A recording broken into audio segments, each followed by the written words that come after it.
nuestras charlas anteriores, hemos analizado detalladamente los dos ejércitos, el de Alejandro, así como el de sus adversarios los persas, revelando sus lados fuertes y débiles.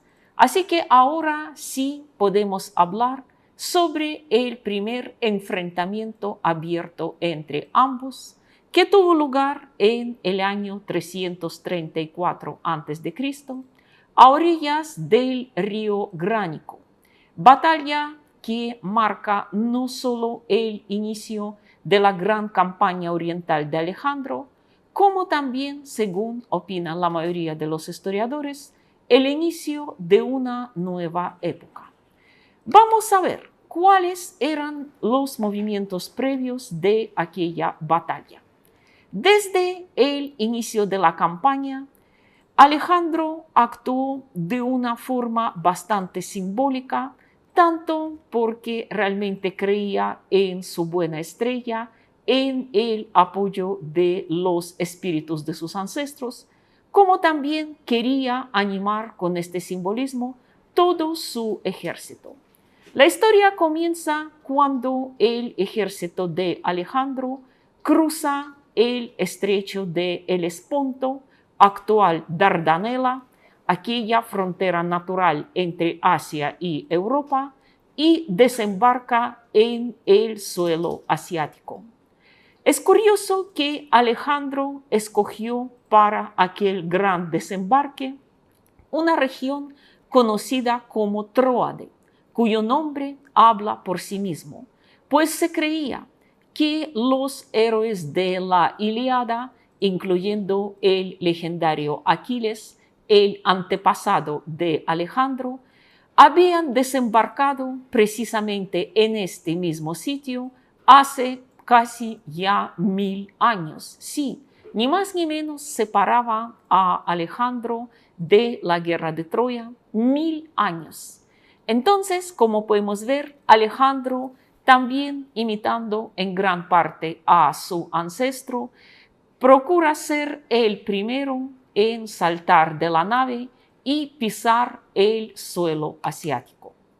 Ahí mismo, en la playa de Tróade, Alejandro pronuncia un discurso muy emotivo delante de toda su tropa, en el cual, según se cree, sonó su famosa frase: de la conducta de cada uno depende el destino de todos. Sí, con esto el joven soberano quería decir que solo en la solidaridad, en la unión, en el trabajo de equipo, está la garantía de su victoria.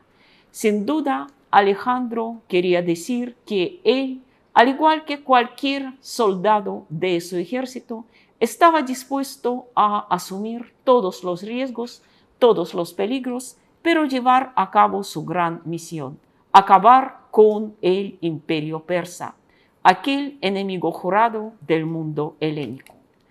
También es muy simbólico que una vez terminado aquel discurso, que terminó con los gritos de aprobación de la tropa, los soldados sin duda alguna deberían sentirse muy animados, que por fin la venganza a los persas, de la que tanto se había hablado antes, estaba a punto de convertirse en una realidad.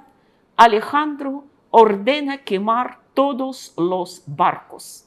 Puede ser que a algunos este gesto podría parecerse muy teatral, pero con esto Alejandro trataba de demostrar que estaba muy decidido de luchar y vencer, que no había ya ningún camino hacia atrás. Otro momento, otro acto muy simbólico es el hecho de que Alejandro se dirige hacia la supuesta tumba de Aquiles. Se creía que en aquel entonces este lugar estaba marcado, a pesar de los más de 1000 años que habían transcurrido. Incluso, como podemos ver en esta pintura, aparece aquí una estatua del héroe.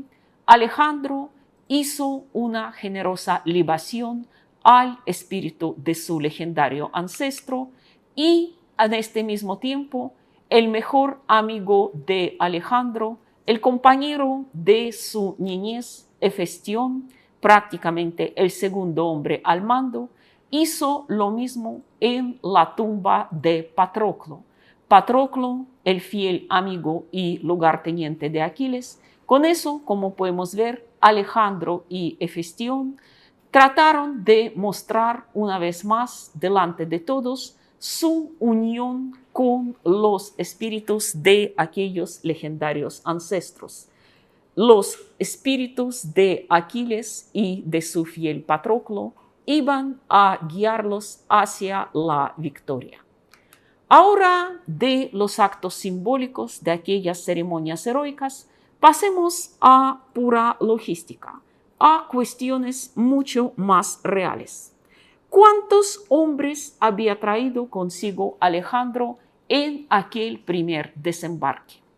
Por supuesto, no se puede hablar de los datos exactos, pero según los cálculos aproximados, eran unos 47,000 soldados, 32,000 de infantería, entre los pesetairos, es decir, la falange, la infantería pesada, los hipaspistas, aquellas tropas de élite, y los peltastas, la infantería ligera, y 5,500 soldados de caballería, caballería tracia, tesalia, es decir, la ligera y la mediana, y por supuesto la élite, los etairos, la caballería pesada, la guardia del mismo Alejandro.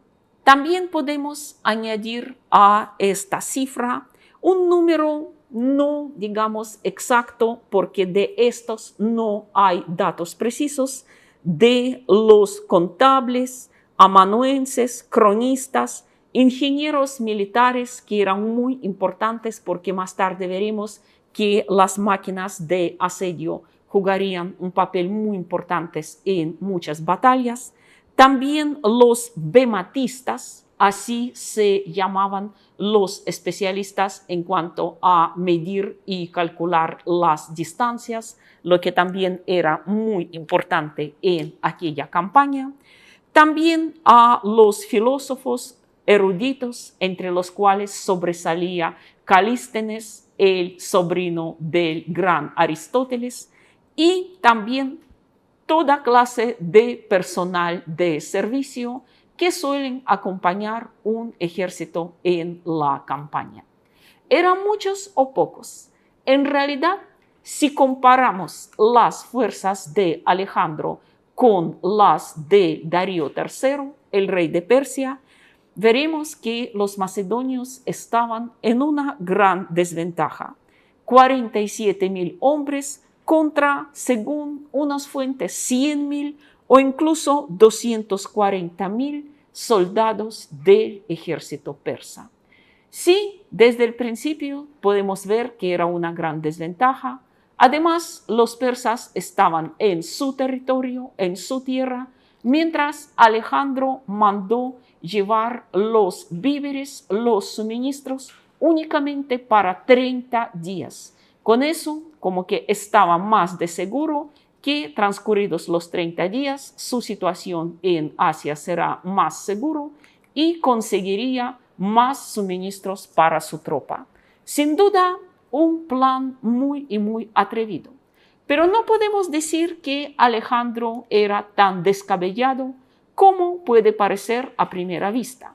Aquí, en este mapa de los movimientos previos de los dos ejércitos, podemos ver que Alejandro actuó en los 3 primeros días después del desembarque con mucha prudencia, aunque siguió avanzando en dirección al este, es decir, al encuentro con el enemigo, pero nunca en estos 3 días se ha alejado demasiado de la costa. Sin duda alguna, tomando en cuenta la experiencia de los mercenarios griegos, personajes del libro de Anábasis de Xenofonte, quienes, como podemos ver, quedaron en una gran desventaja y comenzaron todas sus desventuras cuando quedaron separados del mar. Les tocó luchar arduamente para poder regresar a casa. Por eso, Alejandro, a diferencia de los 100.000 de Xenofonte, pretende por ahora no adentrarse demasiado en la tierra desconocida, sino avanzar paralelamente a la costa del mar. Y también en este mismo mapa podemos ver cómo su adversario, el ejército persa, avanza en una dirección contraria del este al oeste hasta que los dos se encuentran a orillas del río Gránico. Esto es aspecto actual de este río. Como podemos ver, no es un río muy grande y hoy día sus alrededores se ven muy pintorescos. Este cuadro tan pacífico que vemos en esta imagen de ninguna manera recuerda aquella gran batalla que tuvo lugar a sus orillas en el año 334 a.C. Precisamente ahí, por primera vez, se enfrenta Alejandro con el poderío militar del imperio persa. Aquí podemos ver la primera fase, el despliegue inicial de las tropas, y como podemos ver, de una vez sobresalta que mientras Alejandro hace énfasis en la infantería, tal como lo hacían la mayoría de los grandes estrategas griegos y macedonios antes de él, aquí en este esquema podemos ver la ubicación de los peltastas, la infantería ligera, de la caballería tracia, caballería tesalia, esta última comandada por Parmenio, uno de los generales más viejos y expertos del ejército de Alejandro, que aún había luchado bajo el mando de Filipo, el padre de nuestro héroe. También aparecen los 6 taxes, es decir, los 6 destacamentos de la falange, aquella célebre falange macedonia formada por los mejores pesetairos, los infantes pesados. También ahí están presentes los hipaspistas, aquella infantería de la que hemos hablado tanto, que ya había sobresalido en muchas batallas, la infantería en cierto modo más interesante, más prestigiosa desde el punto de vista de los macedonios. Están también la caballería pesada o los etairos comandados por el mismo Alejandro y también los arqueros y como una unidad especial peltastas agrianos, porque precisamente aquella unidad de infantería ligera era la mejor de esta tropa. Agrianos tenían fama de ser los mejores honderos y lanzadores de jabalina. En cambio, a los persas, a los que vemos ubicados en la otra orilla del río, predomina la caballería. Ya sabemos que tal vez desde los tiempos de Ciro el Grande, los persas siempre confiaban más en su caballería. Caballería meda, caballería bactriana, hircana. También están los jinetes de Paflagonia y Capadocia, como podemos ver, prácticamente todas las provincias persas famosas por sus jinetes están ahí presentes. Están también los arqueros, tanto a pie como a caballo. Están también los hoplitas griegos. Sí, por muy extraño que parezca, los griegos en esta batalla lucharon en ambos bandos. Sabemos que había muchos mercenarios griegos al servicio de los persas y el comandante de los mercenarios griegos, un tal Memnón de Rodas, se convertiría, por muy paradójico que parezca, en uno de los defensores más poderosos, más insistentes, más valientes, más, digamos, tenaces del imperio persa. A veces esto pasa. El nombre de Memnón lo volveremos a escuchar en adelante en varias batallas, pero por ahora vamos a ver cómo fue la primera fase de la batalla. Cabe señalar que en la fase 1 el papel clave jugó la infantería ligera. Los 500 peltastas, como los que vemos aquí, entre los cuales sobresalían los agrianos, los 500 arqueros y 1000 jinetes de caballería ligera, de una vez fueron desplazados por Alejandro hacia el sur para vadear el río y con esto atraer toda la atención del ejército persa. La caballería de los persas intenta, digamos, contrarrestar este golpe, intenta cerrarles paso y aunque deja un hueco en el despliegue de la infantería ligera, esta logra su propósito.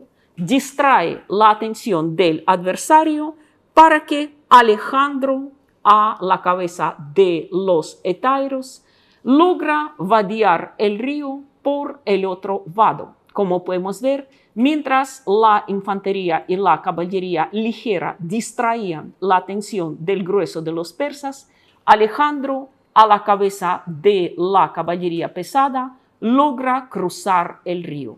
Esta imagen, Alejandro a la cabeza de los hetairos cruzando el río Gránico, es retratada frecuentemente por los ilustradores porque realmente era muy simbólico. Primer avance de Alejandro por el suelo asiático. Y en la segunda fase vemos que la caballería persa y la Paflagonia pretende, al descubrir que Alejandro ya cruzó el río, pretende detenerlo. Y en aquel ataque, Alejandro logra enfrentar en un duelo, diríamos casi épico, muy al estilo de la Ilíada, al joven comandante persa Mitrídates, quien estaba al mando de la caballería Paflagonia. Este Mitrídates, además de pertenecer a la más alta nobleza persa, era yerno del mismo Darío III, y en este duelo Alejandro, como podemos verlo en esta pintura, logra darle muerte. Sin duda alguna, los persas han sentido realmente afligidos, apenados por la muerte de su comandante. Esto los había desconcertado, pero Alejandro, digamos, tras haberse enfrascado tanto en la persecución, ahora tras haber matado a un importante oficial persa, se sentía casi vencedor, pero por poco pierde la vida él mismo. Dos nobles persas, dos oficiales de alto rango, llamados Roesaces y Espitrídates, pretenden vengar la muerte del joven Mitrídates y al darse cuenta de que Alejandro se había alejado peligrosamente del grueso de su caballería, lo atacan de dos lados. Roesaces tiene suficiente habilidad para alcanzar a Alejandro con su espada en plena cabeza. Por suerte, el casco lo protegió. Alejandro ni siquiera fue herido, pero sin duda alguna el golpe era tan fuerte que por unos instantes el rey macedonio pierde el sentido de orientación.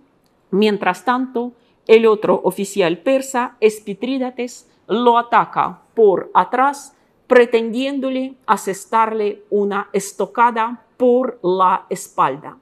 Sin duda, era un momento crítico. Los macedonios estaban a punto de perder a su joven rey, pero por suerte uno de los hetairos, de los compañeros de la niñez de Alejandro, Clito el Negro se percató a tiempo de que el rey estaba en peligro y con un golpe preciso cortó el brazo de Espitrídates, prácticamente ante los ojos aturdidos del mismo Alejandro.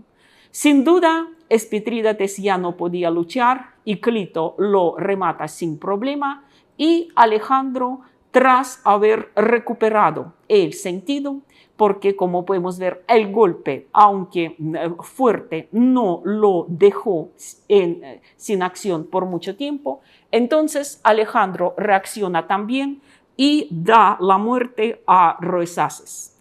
Casi siempre cuando hablamos de las campañas de Alejandro, solemos hablar del valor del joven rey y de sus partidarios, pero sin duda alguna, la historia de Roesaces y Espitrídates, estos dos oficiales persas, también merece ser recordada. Ellos dos prácticamente se sacrificaron tratando de decapitar el ejército macedonio, acabar con su rey y, si hubieran logrado su propósito, el final de la batalla del Gránico podría ser completamente distinto. Y cabe señalar que posteriormente Clito el Viejo, versión que con frecuencia es mencionada por Plutarco en sus vidas paralelas o también por otros historiadores, reprochaba a Alejandro diciendo que si de no ser por mí, te hubieras muerto en la batalla del Gránico y, como podemos ver, la conquista, la campaña se frustraría desde su inicio. Sin duda alguna, aunque, como se dice, la historia aquí siempre pretende ser precisa, pero ¿qué hubiera pasado si Roesaces y Espitrídates hubieran logrado su propósito? ¿Continuaría la campaña o los macedonios, desilusionados por la muerte de su joven rey, simplemente regresarían al otro lado del mar? Aquí podemos tan solo imaginarlo. Y ahora ya estamos en la tercera y la última fase de la batalla, cuando todo se convierte en mera derrota y persecución de los persas. Toda la caballería persa está puesta en fuga. Aquí precisamente vemos a los hetairos de Alejandro persiguiéndolo y los hoplitas griegos rodeados por todas partes por los peltastas y pesetairos, terminan prácticamente masacrados. Sí, al parecer, el destino más trágico en la batalla de Gránico ha sido el de la infantería mercenaria de los griegos. Mientras, digamos, con los persas, Alejandro con frecuencia actuaba de una manera magnánima. Al fin y al cabo, ellos luchaban en su propia tierra, defendiendo a su propio rey, pero con los mercenarios griegos, los macedonios solían ser implacables. Los consideraban unos auténticos traidores de la causa griega. Por eso, entre los mercenarios griegos que quedaron cercados por la falange y por los hipaspistas, no se salvó ninguno. Todos fueron masacrados ahí mismo. ¿Cuáles eran las pérdidas en esta primera batalla de Alejandro en el suelo asiático? ¿Qué tan grandes eran? Pues como se sabe, la estadística, más que todo cuando estamos hablando de las guerras antiguas, no siempre es muy objetiva. Si el cronista y prácticamente todas las campañas de Alejandro están descritos por los historiadores griegos, aquí, como se sabe, siempre se suele disminuir las pérdidas de los vencedores y exagerar las de los vencidos. Pero en cuanto al Gránico, los datos sí son bastante objetivos. Las pérdidas de Alejandro eran relativamente moderados. Apenas eran unos 100 jinetes y casi el mismo número de los soldados de infantería entre falange y paspistas y la infantería ligera. Como podemos ver, un número relativamente pequeño. En cambio, las pérdidas persas fueron realmente desastrosas. Perdieron, según los cálculos más aproximados, del 10 al 20% de toda la caballería, es decir, entre los persas propiamente dichos, medas, paflagonios, capadocios, bactrios, etc., y además 3.000 mercenarios griegos. Un número sin duda alguna impresionante. También Alejandro cobra en el Gránico su primer botín, 1.300 talentos de oro, una suma realmente impresionante, y cabe señalar que Alejandro se mostró aquí muy generoso en su repartición entre toda su tropa. Hasta los simples soldados de infantería han recibido su cantidad de oro que tal vez no habían visto nunca antes en su vida. Y además 300 armaduras persas que mandó quitarles a los persas muertos, que luego fueron enviados a Atenas y consagrados al santuario de Atenea en la Acrópolis. Fueron acompañados por una inscripción muy simbólica. Voy citando: Alejandro, hijo de Filipo, y los griegos, excepto los lacedemonios, es decir, excepto los espartanos, ofrecen estos restos arrebatados a los bárbaros de Asia. Así que, como podemos ver, primera batalla de Alejandro en el suelo asiático ha sido todo un éxito.